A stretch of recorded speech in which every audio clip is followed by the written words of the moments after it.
이번 영상은 첫 번째 떡밥만 개인적인 분석이 있습니다. 1. 불의 상처를 가진 남자.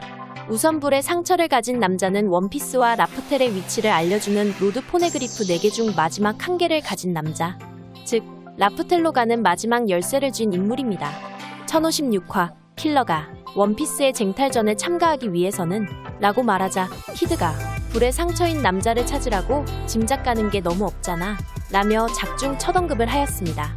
로우는 침묵, 로비는 모른다는 반응을 보이고 1081화에서 카타리나 데본에 의해 다시 한 번 더 언급됩니다. 쿠잔을 만난 검은 수염 해적단.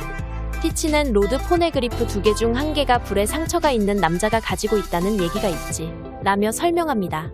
그 남자는 새카만 배를 타고 접근하면 거대한 소용돌이로 적의 배를 삼켜버린다고 추가 설명합니다. 이에 과거 오하라에서는 본 적 없다고 말하는 쿠잔. 불의 상처를 가진 남자 중 스코퍼 가반, 몽키 디드래곤, 새로운 인물 등 많은 인물이 추측되었지만 대부분 단서가 부족했습니다. 개인적인 추측으로 모든 행적이 일치하고 근거가 있는 인물은 유일하게 하그왈디, 사우로만 보였습니다. 애니 277화, 해군 중장이었던 사우로.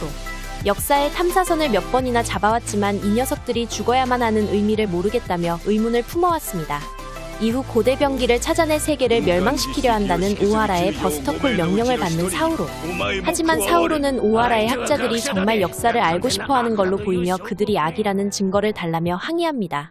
이후 감옥에 갇힌 오하라의 고고학자이자 로빈의 어머니인 니코 올비아를 찾아 무언가 이야기를 듣는 사우로. 무슨 이야기를 들었는지 사우로는 해군에서 탈영을 결심해버립니다. 이것이 본의의 정의라며 올비아를 보내주고 애니 275화. 사우로는 해군에게 공격받고 어느 섬 외곽에 떠밀려 옵니다. 로빈의 도움을 받고 오랜 대화로 친해지게 된 둘. 대화가 이어지다 로빈이 올비아의 딸인과 여기가 오하라 섬이라는 것을 알게 돼 충격에 빠집니다. 이어서 세계정부 소속의 인물과 해군이 찾아오고 공격받는 사우로.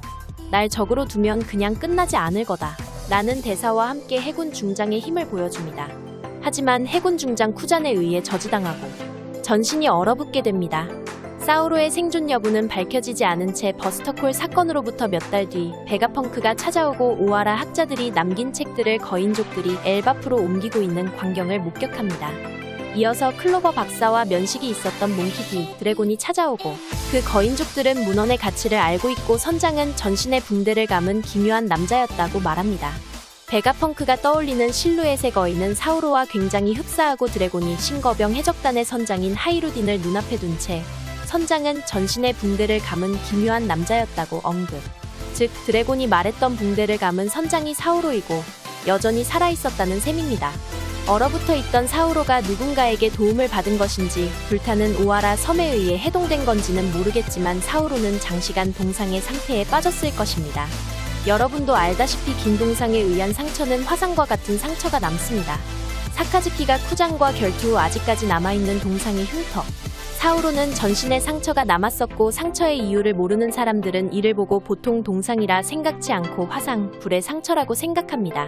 불의 상처를 가진 남자라고 불릴 정도면 작은 상처가 아닐 것이며 거인족에다 전신에 화상이 보일 정도여야 그런 별명이 붙을 것이고 추가적인 사우로의 행적을 봐도 일치합니다. 사우로는 오하라 사건을 초기부터 담당했었으며 학자들이 남긴 문헌의 가치를 누구보다 잘 알고 있을 것이고 공백의 100년에 대해 관심도 있었다고 말했습니다. 이 문헌들을 읽은 하그왈디, 사우로는 공백의 100년 역사 일부와 함께 원피스와 연관된 로드 포네그리프의 중요성도 알았을 것. 당연히 마지막 로드 포네그리프가 티치 같은 악의 인물의 손에 들어가면 안 된다는 것을 알고 엘바프에 있던 로드 포네그리프를 적에게 빼앗기지 않기 위해 바다를 떠도는 것으로 보입니다. 거인족 중 유일하게 뒤에 이름을 가진 사우로는 세계관에서 중요 역할을 하고 있고 이 역할은 라프텔로 가는 마지막 열쇠를 쥔 자로 추측됩니다. 일부 당시 쿠잔과 함께 중장이었던 사우로는 현재 상당히 강해졌을 것이고 마지막 로드 포네그리프를 지킬 정도로 전투 실력이 뛰어날 것이라 봅니다. 알려지지 않은 큰 소용돌이를 일으키는 능력은 그동안 본인이 먹은 열매이거나 동행하는 인물의 능력으로 추정. 오하라가 목숨을 걸고 지킨 재산이 이대로 역사에서 사라지게 두지 않겠다는 말을 드래곤에게 전한 사우로. 확실한 것은 살아있고 결말부에 재등장할 것으로 보입니다. 2. 에그헤드 섬에 도착한 검은 수염.